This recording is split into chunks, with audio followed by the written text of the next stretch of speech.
বাবা বাবা, এবারে স্কুলে বলেছে এই মাসে যদি ফিসটা জমা না করতে পারি তাহলে আমাকে আর যেন স্কুলে না দেখে, আমাকে আর পড়তে দেবে না বাবা ওরা।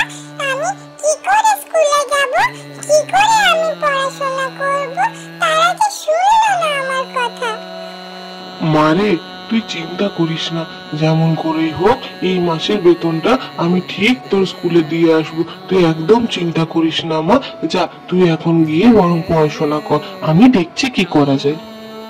হ্যাঁ বাবা, এই মাসে বেতনটা না দিলে ওরা শুনবে না। আমি অনেক করে বলেছি আমাদের পরের মাসে দিয়ে দেব, ওরা শুনলো না বাবা। বলছে পরের দিনে আনতে হবে, না আনলে কিন্তু একদম পড়াশোনা করতে দেবে না ওরা। তুমি একটু এনে দেবে বাবা স্কুলের মাইনেটা। মালতী, সে তো বাচ্চা মানুষ, সে তো বলছে তুমি বাবা টাকাটা এনে দেবে, মাইনেটা এনে দেবে। তার চোখের জল আবার সহ্য হচ্ছে না গো। কিন্তু কি করি, আমারও তো হাত পা বাঁধা, কাজটাও চলে গেল। কি যে করে কিভাবে চালাবো সংসারটা কিছুই বুঝে উঠতে পারছি না আমি মালতী। তুমি চিন্তা করো না, ঠিক কোনো না কোনো পথ বেরিয়েই যাবে। তাছাড়া তুমি তো চেষ্টা করেছো বলো, কোথাও তো কাজ পাওয়া যাচ্ছে না। এমন দিনে কি কাজ দেবেই বা তুমিই বলো। তাছাড়া আমার যে বাজারে সবজির দোকানটা ছিল সেটাও তো চলে না, সবজিই হয় না। এবার আমি ঠিক করেছি ওই বাজারে সবজির দোকানটা তো চলছে না, তাই আমি বরং এই ফুলের মালাই বিক্রি করব আর ফুল বেচবো। সামনেই মন্দির, কেউ না কেউ ঠিক কিনবে। এই ফুলের মালা বানিয়ে যদি বেচতে পারি কিছু টাকা তো আসবে।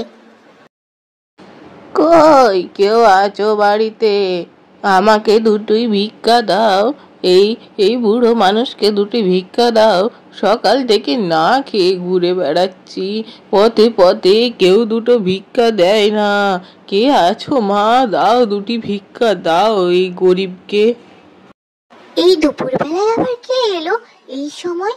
যাই, আমি বরং গিয়ে দেখি কে এসেছে দরজায়। মারে, আমাকে দুটি ভিক্ষা দে মা। সকাল থেকে কিছু খাইনি, রাস্তায় রাস্তায় ঘুরে বেড়াচ্ছি মা। দুটি কিছু খেতে দে মা।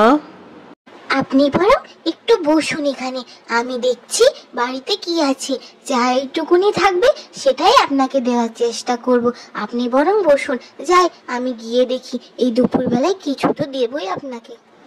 বলে তো দিলাম, কিন্তু কি দেব? চারিপাশে তো দেখছি কিছুই নেই। এক তো দুমুঠো চাল ছিল, সেই দিয়ে ভাত রান্না করেছিলাম, সেটা দিয়ে দিলে তো আর কিছুই থাকবে না। দুপুরে আমি কি খেতে দেব ওদের দুজনকে? কিন্তু এই বৃদ্ধ মানুষকেও তো আমি দুপুরবেলা খালি পেটে পাঠাতে পারি না। যাই, আমি বরং ওই দুমুঠো ভাত ওই বৃদ্ধ মানুষকেই দিয়ে আসি। সেই বরং আশীর্বাদ করলে আমাদের ঠিক আরো অনেক হবে। যাই, আমি সেটাই দিয়ে আসি।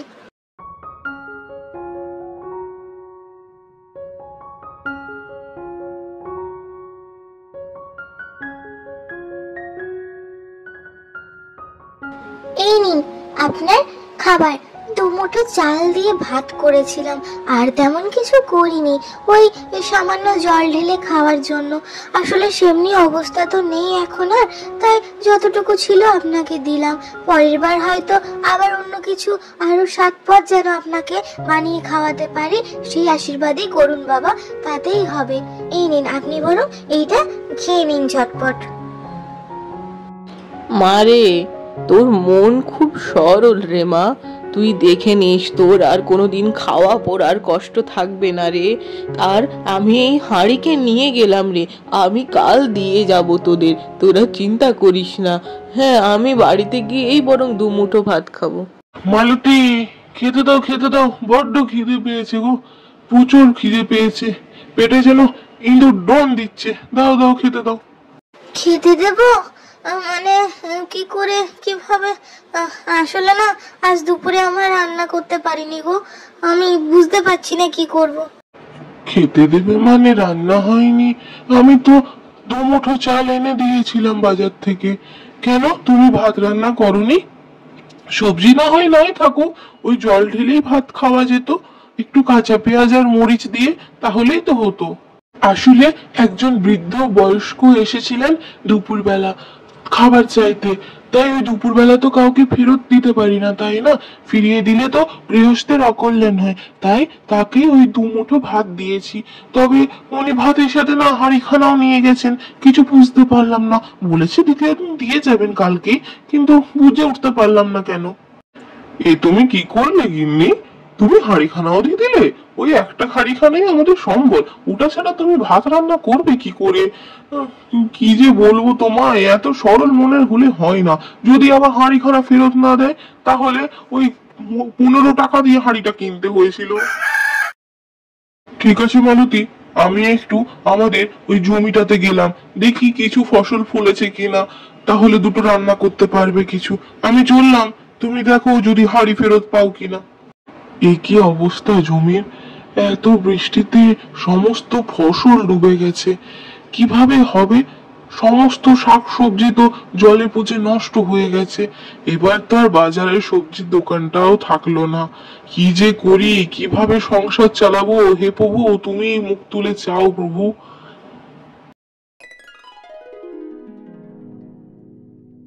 এই নে রে মা, তোর সেই হাঁড়িখানা। আমার তোকে আবার ফিরিয়ে দিলাম। তবে ভাতের যা স্বাদ ছিল না রে মা, সে বলার উপরে। এ এ এ এ হাঁড়ি তোর কাছেই রাখ রে মা, এ আমার আশীর্বাদ। সত্যি আমিও খুব মনে মনে শান্তি পেয়েছি আপনি এই ভাত দুটি তৃপ্তি করে খেয়েছেন বলে। আপনার আশীর্বাদ থাকলে আপনাকে এইভাবে আরো থালা সাজিয়ে খাওয়াতে যেন পারি, এই আশীর্বাদটুকুই করুন, তাহলেই হবে।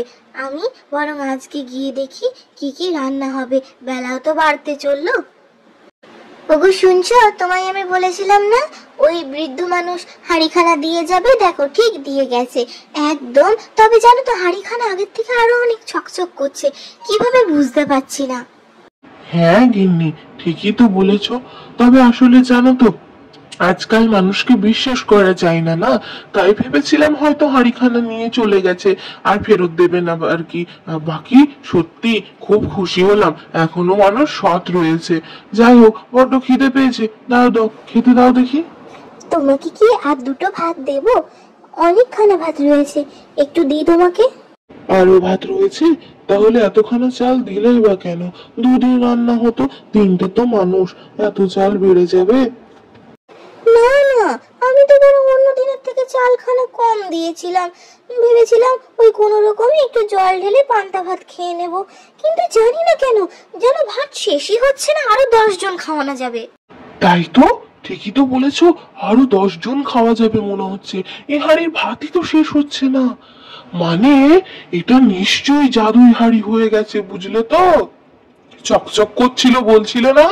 ওই নিশ্চয়ই বৃদ্ধ মানুষের আশীর্বাদ আছে, নিশ্চয়ই কিছু ওই জাদু মন্ত্র রয়েছে। হ্যাঁ হ্যাঁ হ্যাঁ, আমরা বরং এই দিয়ে ভাতের একখানা হোটেল খুলতে পারি। হ্যাঁ তুমি ঠিকই বলেছো, ভাতের হোটেল যদি আমরা দিতে পারি তাহলে বেশ চলবে।